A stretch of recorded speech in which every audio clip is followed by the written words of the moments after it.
Hello दोस्तों, आपका स्वागत है यूट्यूब चैनल में। तत्वों के आवर्त वर्गीकरण चैप्टर करा रहा था, पार्ट मैंने 1 करा दिया दोस्तों। आप मेरे इस छोटे से चैनल को सब्सक्राइब करिएगा और ट्रिक पसंद है तो ज़रूर लाइक करिएगा, और ना भी पसंद है तो डिसलाइक करके कमेंट बॉक्स में बता दीजिएगा क्या सुधार करना है। चलिए स्टार्ट करते हैं। पहला नंबर क्वेश्चन,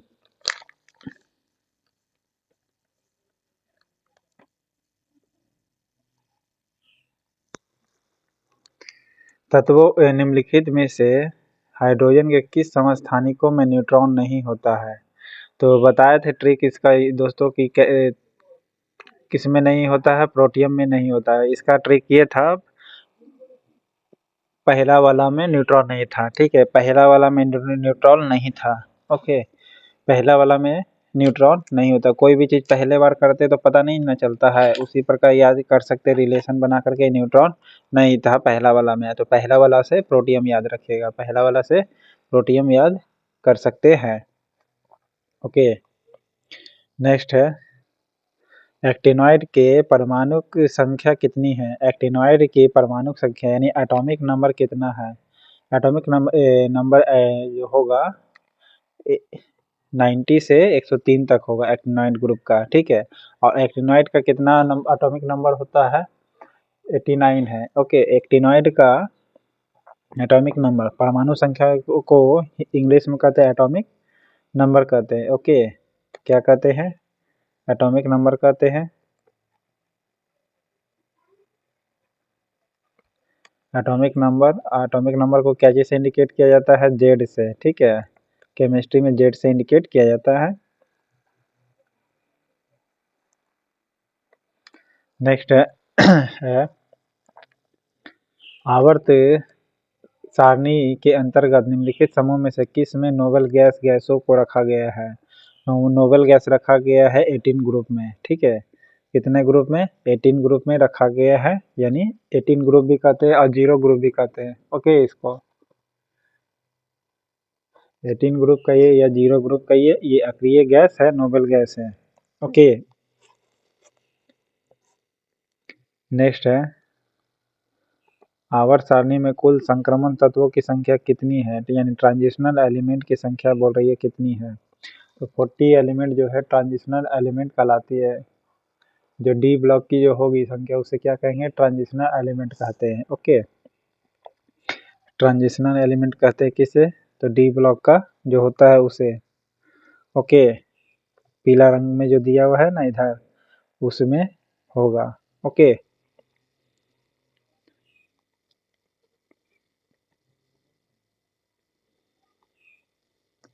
किसी तत्व के परमाणु में कुल कोष 2 है और संयोजकता कोष में 4 इलेक्ट्रॉन है। ओके, सो वो कौन सा संख्या हो जाएगी? तो कार्बन होगी। कौन सी होगी? कार्बन हो जाएगी। देखिए, अब कार्बन का एटॉमिक नंबर कितना होती है? 6 होती है, ठीक है। तो 6 होती है तो पहला वाला में कितना इलेक्ट्रॉन हो सकती है? 2 मैक्सिमम। फिर दूसरा वाला में कितना मैक्सिमम हो सकती है? 8। लेकिन एटॉमिक नंबर कितना होती है? 6 है। तो 6 में से इसमें 2 है तो 2 में से इधर पहले हो गया तो बचा कितना? 4 बचेगा इसमें। ओके, तो 4 इलेक्ट्रॉन बाहर होगी। तो वही बोल रहा, संयोजकता कोष में 4 इलेक्ट्रॉन किसका है? तो कार्बन का होगा, ठीक है।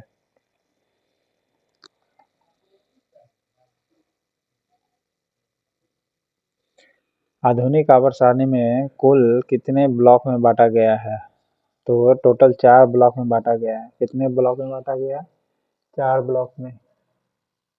Okay, SPDF। ओके, ये 4 ब्लॉक है, SPDF ब्लॉक। ओके, पीला रंग का रहेगा SPDD रहेगा, ठीक है। F ब्लॉक नीचे है, लैंथेनाइड और एक्टिनाइड ग्रुप है F ब्लॉक में। ओके, और SPAS ग्रुप में आ गया आपका 1A और 2A। ओके, सर्वाधिक इलेक्ट्रॉनिक प्राप्त तत्व कौन सा है? सबसे ज़्यादा इलेक्ट्रॉनिक प्राप्त करने वाला क्लोरीन है। ओके, क्लोरीन क्या है? इलेक्ट्रॉन प्राप्त करने वाला है। देखिए, इसको याद रख सकते हैं, क्यों? क्योंकि क्लोरीन का बाहरी शेल में कितना इलेक्ट्रॉन होता है? 7 होगा। एटॉमिक नंबर टोटल 17 होता है क्लोरीन का। ओके, तो इसमें 2 होगा, इसमें 8 होगा, तो 10 हो गया, 10 और 7 17, तो 7 को इसमें फ्लोरीन फ्लोरीन का एटॉमिक नंबर 9 होती है। ओके, फ्लोरीन का एटॉमिक नंबर कितनी होती है? 9 होती है। तो इसमें 2 इलेक्ट्रॉन और इसमें बचेगा 7 इलेक्ट्रॉन, तो किसका ज़्यादा इलेक्ट्रॉन प्राप्त करने की संख्या हो गया? क्लोरीन का।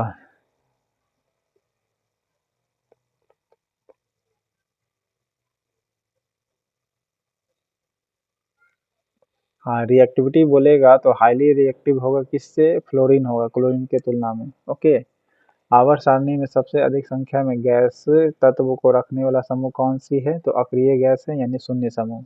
ओके, 18वां समूह जिसे कहते हैं या शून्य समूह भी कहते हैं उसी को। ओके,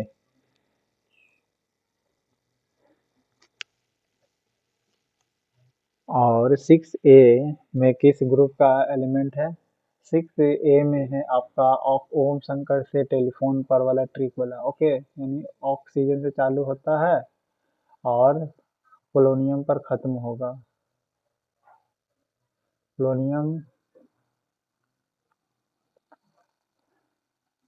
तो 6A में हो गया ओम शंकर से टेलीफोन पर। 7A में आपका हो जाएगा कौन सा? ये हेलोजन ग्रुप हो जाएगा। 7A में कौन सा ग्रुप का होगा? 7A में आपका हेलोजन ग्रुप हो, या 17 नंबर पर कह सकते हैं। ओके, 17 नंबर पर या 7A में कहिएगा, हेलोजन ग्रुप होगा। ओके, और 111 होता ही नहीं है ए।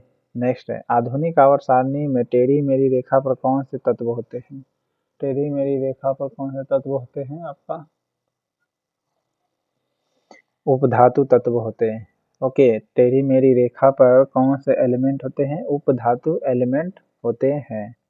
ओके, आप इधर देखिएगा तिरछा, धातु और उपधातु ये दो सटल रहेगा, ठीक है।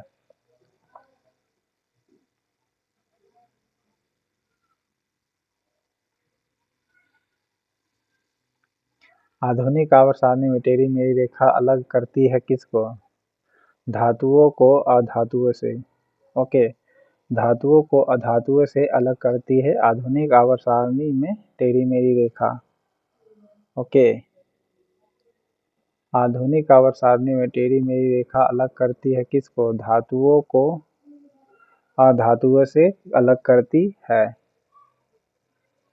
ओके, नेक्स्ट है, परमाणु त्रिज्या का प्रयोग किसे मापने के लिए किया जाता है? परमाणविक आकार मापने के लिए। ओके, परमाणु त्रिज्या का प्रयोग किसे मापने के लिए किया जाता है? परमाणु का आकार यानी साइज को मापने के लिए किया जाता है, इसीलिए त्रिज्या का यूज किया जाता है, ठीक है।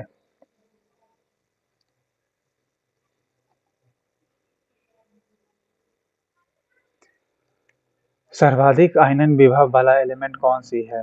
हीलियम है। ओके, सर्वाधिक आयनन विभव वाला एलिमेंट कौन सी होगी? हीलियम होगी। ओके, या फ्लोरीन होगी? जी नहीं, सर्वाधिक आयनन वाला जो एलिमेंट है वो कौन सा तत्व है? हीलियम है। डोबराइनर के त्रिक के अनुसार यानी त्रिक नियम के अनुसार तीनों तत्वों को उनके परमाणु द्रव्यमान के आरोही क्रम में रखते हैं, यानी मास के अनुसार रखते हैं, लेकिन मास कैसा? तो आरोही क्रम में। ओके, आरोही माने बढ़ते क्रम में रखते हैं। तो बीच वाले तत्व का परमाणु द्रव्यमान यानी एटॉमिक मास अन्य दो तत्व जो होगा उसका एटॉमिक मास का लगभग कितना होगा? तो औसत कहलाता था। ओके, ये डोबराइनर के में था। ओके, अगर दो एलिमेंट अगर आप ले लेते, जैसे एक एलिमेंट ले लिया, दो एलिमेंट ले ले लिया, तो ये दोनों इसका जो मास होगा तो इन दोनों के मास का एवरेज होगा इसका। ओके, इस प्रकार याद कर सकते हैं। आवर्त सारणी में सबसे हल्का एलिमेंट कौन सा है? आवर्त सारणी में सबसे हल्का एलिमेंट है हाइड्रोजन। हाइड्रोजन से हल्का अभी तक कोई नहीं है। ओके, हाइड्रोजन से सबसे हल्का कोई नहीं है। ओके, हाइड्रोजन है सबसे हल्का एलिमेंट।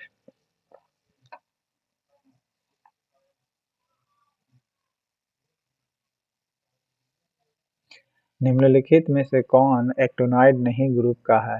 एक्टिनोइड ग्रुप का नहीं है। देखिए सबसे पहले एक्टिनोइड ग्रुप का एटॉमिक नंबर कितना है आपका? 89 से लेकर के 103 तक है। ओके, एक्टिनाइड 89 हो गया। फिर 90 थोरियम, तो ये जो हो गया आपका, तो इसमें कौन नहीं है आपका? तो टर्बिनियम नहीं है। ओके,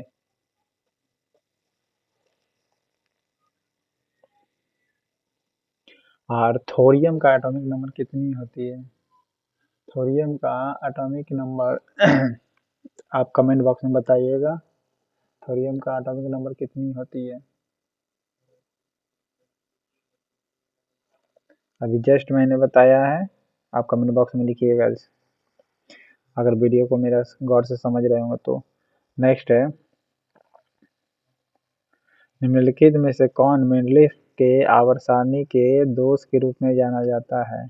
आवर्त सारणी का दोष था कि मतलब कमी था मेंडलीफ के, ये बताना है। तो क्या क्या कमी था? सबसे पहले तो ये याद रखिए कि मेंडलीफ की आवर्त सारणी में जो समान गुण वाले जो तत्व था ना, उसको अलग अलग ग्रुप में रखा गया, यानी वर्ग में रखा गया है। ओके, जो भी समान ग्रुप का जो एलिमेंट था उसको क्या रखा गया?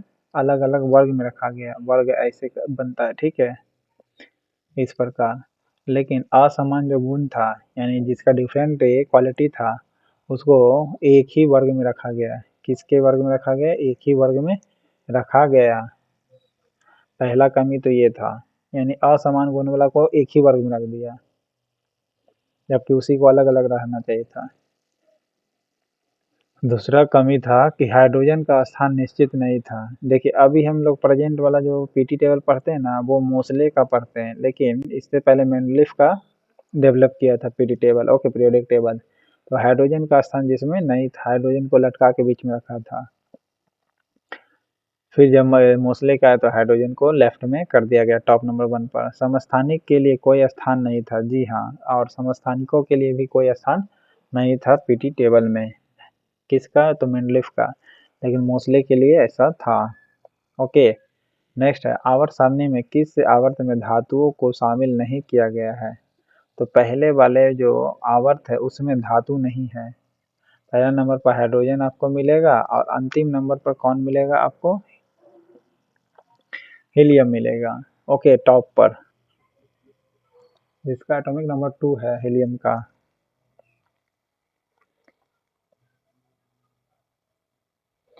फिर नीचे देखिएगा, न्यूलैंड के ऑक्टेव नियम के अनुसार प्रकृति में कितने तत्व मौजूद थे? जब न्यूलैंड ने अपना तत्व डेवलप किया था, अपना मतलब उस समय तक, उनके अपने समय तक, यानी 56 एलिमेंट ज्ञात ही था न्यूलैंड के समय। लेकिन अभी टोटल 118 है। 118वां नंबर पर कौन सा है? 79 जन है। ओके, यानी ओजी जिसको इंडिकेट करते हैं। लेकिन उस समय न्यूलैंड के समय में कितना एलिमेंट था? 56 था, लगभग दुगुना से ज्यादा। नेक्स्ट है, चौथे आवर्त में निम्न में से किस तत्व की परमाणु त्रिज्या सबसे छोटी है? तो चौथे आवर्त में बात किया जाए तो किसका सबसे छोटा परमाणु त्रिज्या होगा? ब्रोमीन का। ओके, ब्रोमीन का सबसे छोटा परमाणु त्रिज्या है। देखिए हीलियम पहला नंबर आवर्त पर आ गया, फिर दूसरा नंबर पर आ गया, तो चालू होगा लिथियम बेरिलियम बोरॉन कार्बन से, ठीक है। फिर तीसरा नंबर पर चालू होगा आपका सोडियम से 11 नंबर एटॉमिक नंबर से। फिर चौथा नंबर पर जो चालू होगा आपका पोटासियम से चालू होगा, जिसका एटॉमिक नंबर पोटासियम का 19 है, ठीक है। और ब्रोमीन का एटॉमिक नंबर कितना है? 35 है। ओके, जिसका परमाणु त्रिज्या सबसे छोटी है। परमाणु त्रिज्या क्या है? सबसे छोटी है। एटॉमिक नंबर कितना है? ब्रोमीन का 35 है, और क्लोरीन का एटॉमिक नंबर 17 है। ओके, आयोडीन का एटॉमिक नंबर कितना है? 53। ओके, 53 है, इसका 35 है ब्रोमीन का। तो परमाणु त्रिज्या सबसे छोटी है चौथे आवर्त में ब्रोमीन का। ओके, लेकिन ये बोला है चौथे आवर्त में सबसे छोटी त्रिज्या, तो बोलिएगा ब्रोमीन का। ओके,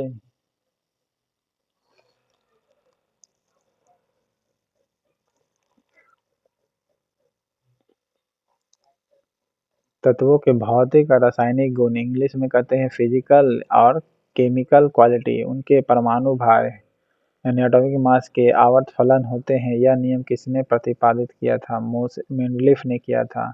देखिए यहाँ पर गौर करिएगा, यहाँ परमाणु भार बोला है, यानी परमाणु भार बना एटॉमिक मास। ओके, आइए, मेंडलीफ ने ही मास पर आधारित किया था। ओके, मोस्टली तो एटॉमिक नंबर पर आधारित था, यहाँ पर एटॉमिक, यहाँ पर नंबर लिखना पड़ेगा। ओके, एटॉमिक नंबर पर बेस था।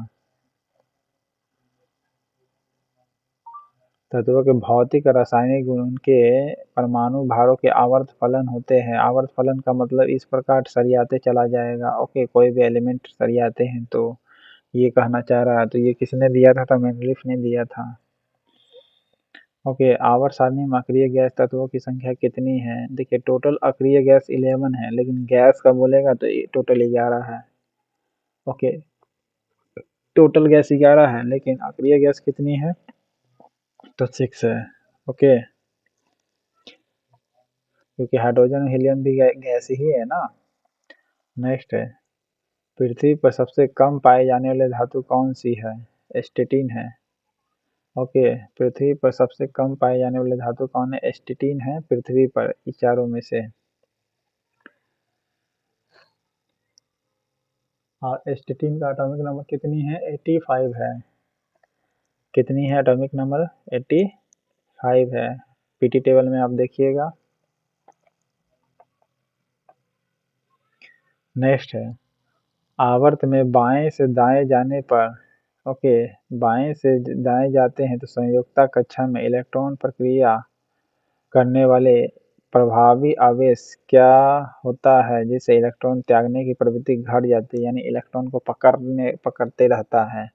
तो देखिए इलेक्ट्रॉन त्यागने की प्रवृत्ति घट जाने का मतलब बढ़ जाता होगा, तो वही चीज़ है, क्या होता है? बढ़ जाता है। ओके, इलेक्ट्रॉन को नहीं छोड़ना चाह रहा है, यानी पकड़ना चाह रहा है, यानी मजबूती से, अर्थात यह बढ़ रहा होगा तभी तो पकड़ना चाह रहा है। ठीक है, ऐसे याद रख सकते हैं।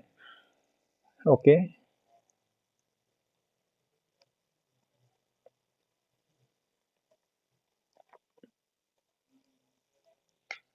क्या होते जाता है? बढ़ते चला जाता है। फिर से सुनिएगा, आवर्त में बाएं से दाएं जाने पर संयोजकता कक्ष में इलेक्ट्रॉन प्रक्रिया करने वाले जो प्रभावी आवेश है, ओके, यानी इलेक्ट्रॉन जैसे बनता है वो वाला बोल रहा है। ठीक है, तो इलेक्ट्रॉन बनेगा ही बनेगा, तो आवेश क्या होता है? तो आवेश बढ़ते चला जाता है, जिससे इलेक्ट्रॉन त्यागने की प्रवृत्ति क्या होती है? घट जाती है। इलेक्ट्रॉन त्यागने की प्रवृत्ति घट जाती है, ध्यान रहे, इलेक्ट्रॉन घटता नहीं, इलेक्ट्रॉन के त्यागने, यानी छोड़ना नहीं चाह रहा, यानी इसका मतलब बढ़ जा रहा होगा तभी तो। ऐसे ऐसे याद रख सकते हैं। ओके, नेक्स्ट है, आधुनिक आवर्त सारणी में बाएं ओर उपस्थित इकलौती अधातु कौन सी है? हाइड्रोजन है। ओके, कौन है? हाइड्रोजन है। फिर से सुनिएगा, आधुनिक आवर्त सारणी में बाएं ओर उपस्थित इकलौती अधातु कौन सी है? हाइड्रोजन है। ओके,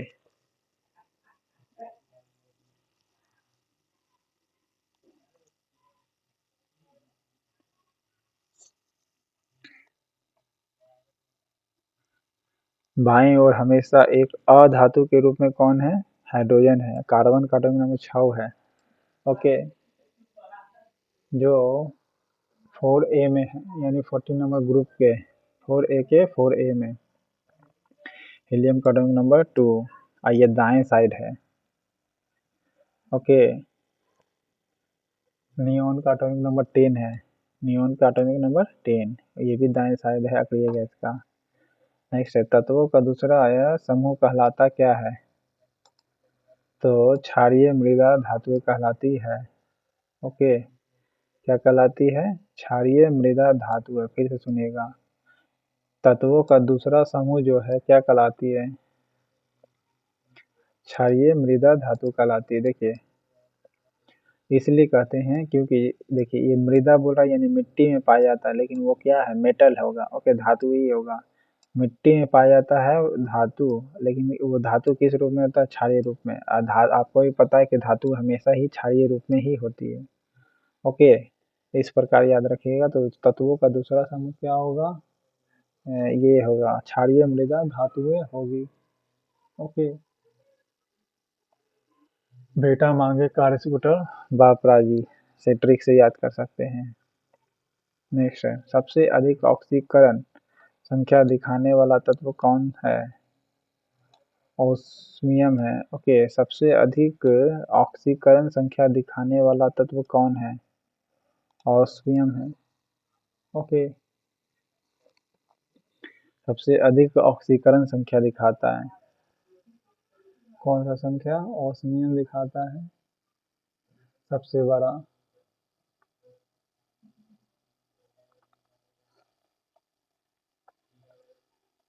नेक्स्ट है, आधुनिक आवर्त सारणी में कुल धातु, उपधातु और अधातु संख्या का क्रमशः कितनी है, ये बताना है। तो देखिए, अभी प्रेजेंट में धातु 91 हो गई है। प्रेजेंट में कितना मेटल हो गई है? 91। उपधातु कितनी है? 7 है। और नॉन मेटल कितनी है? 20 है। यानी अधातु कितनी है? 20 है। आप गिन सकते हैं। ओके, टोटल 91 है पीटी टेबल में देख करके। नेक्स्ट है, निम्नलिखित में से किसी भी परमाणु त्रिज्या सबसे बड़ी कौन सी है? सबसे बड़ा परमाणु त्रिज्या आयोडीन का है इस चारों में। ओके, किसी की परमाणु त्रिज्या यानी किसकी परमाणु त्रिज्या सबसे बड़ी है? आयोडीन की है। और आयोडीन का एटॉमिक नंबर कितना है? 53। ओके, क्लोरीन का एटॉमिक नंबर 17। ऑक्सीजन का एटॉमिक नंबर कितना है? 8। ओके, फ्लोरीन का एटॉमिक नंबर 9।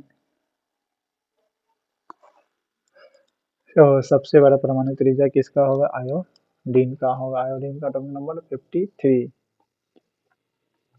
ओके, नेक्स्ट है, एक ही समूह में स्थित तत्वों के परमाणुओं में क्या समान होता है? संयोजी इलेक्ट्रॉन होता है। यानी ऐसे बोल रहा है कि ऐसे आप अगर आप बढ़ते हैं इसमें, क्या नाम है, पीटी टेबल में आप आगे बढ़िएगा लेफ्ट से राइट में, तो क्या होगा? संयोजी इलेक्ट्रॉन क्या समान होता है? संयोजी इलेक्ट्रॉन समान होता है एक ही तत्व के परमाणुओं में। क्या होती है? एक ही तत्व का जो भी परमाणु है, ओके, एक ही समूह के बोल रहा है पर